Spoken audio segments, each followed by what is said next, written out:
I woke up this morning with my mind stayed on Jesus. Hallelujah, hallelujah, hallelujah.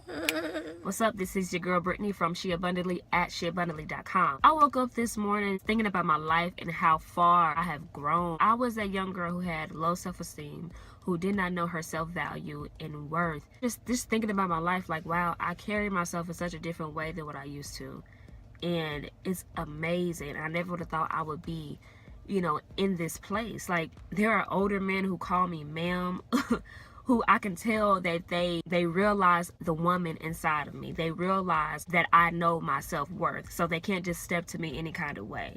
They have to come up with a new game plan, even just to have a normal conversation with me. I have men who won't even look me in the eye when they're talking to me. And this is not bragging, but I'm saying this to show you, when you know your self-worth and your self-value, other people around you has to recognize that, and they do. You don't have to walk into a room and yell out, respect me, but your demeanor commands the respect already. I just never would have thought that I would be walking in this level of self-worth, and it feels good.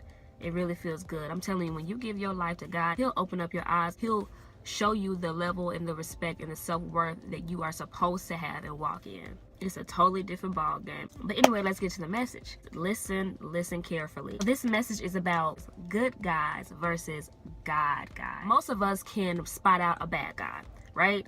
We can spot out those who just mean absolutely no good for us. They're just like, no, you are not worth my time. Please get away from me. But the real battle comes in when you are faced with a good guy versus a God guy. Most of us women get hung up on the good guys, and I don't blame us, because the good guys are hard to pass up. They're better than the bad guys that you've dealt with before, and you feel like there is so much hope and potential, and he's a good guy, right? He's kind, he's sweet, he buys you flowers, he does this, he just does stuff for you. He rubs your feet maybe, who knows? He's just such a sweetheart, right? But check it, at the end of the day, there is a level of compromise that is eating away at our hearts that we just can't ignore. And there's a small voice inside of us that is saying, hey, he may be a good guy, but that good guy is not my best for you. Ladies, understand this. A good guy just ain't God enough.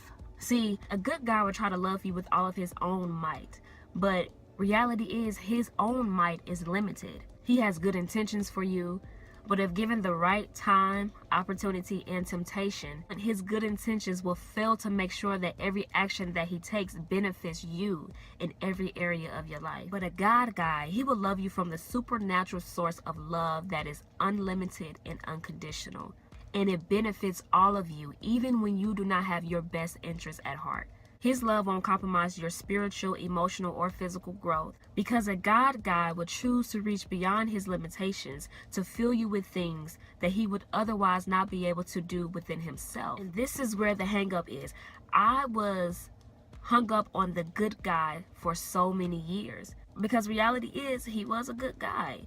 And I had people in my life telling me that there's better for you. There is much more out there for you. But every excuse that I had started off with, but he's a good guy.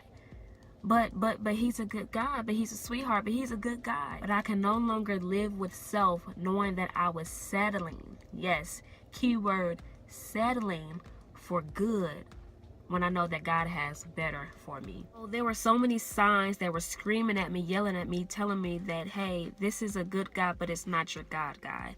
And one of the signs that told me that was the fact that he was still willing to have sex with me outside of marriage. And for those who don't know much about sex, except for the physical aspect of it, sex outside of the biblical creation of it, which is marriage, steals from you, robs you. There was absolutely no benefit from having sex outside of marriage.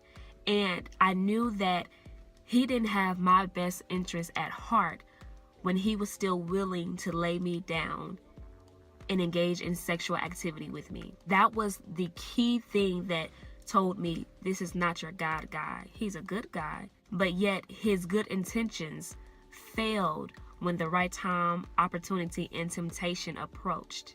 Ladies, there is a such thing as a good guy versus a God guy. But if we don't realize that what we are reaching for is greater than what we will leave behind, we will never get to that God guy and we'll miss out on the ultimate blessings that God has in store for us. So where can you find these God guys? You'll find them in the deep, in the midst of God himself. And if you are shallow, if you are on the surface, he won't find you. He will not find you. Go deep into God. Seek out a relationship with God. Let your heart be so engorged, so full of God and wanting to know his heart. And in the God's guide, deep and intimate search, he'll find you exactly where God told him that you would be. Don't settle for the good guy when there is a God guy waiting for you. So stay encouraged. I wrote a post called Good Guy versus God Guy a while back, and you can find it on the link below at sheabundantly.com. And don't forget to check out more of She Abundantly, where I have so much truth. I have fashion, I have music, I have all kinds of good stuff. And I'm on Twitter, Facebook, and Instagram. And please subscribe to the YouTube channel where you can get more truth talk that you need, just like this. All right. Peace.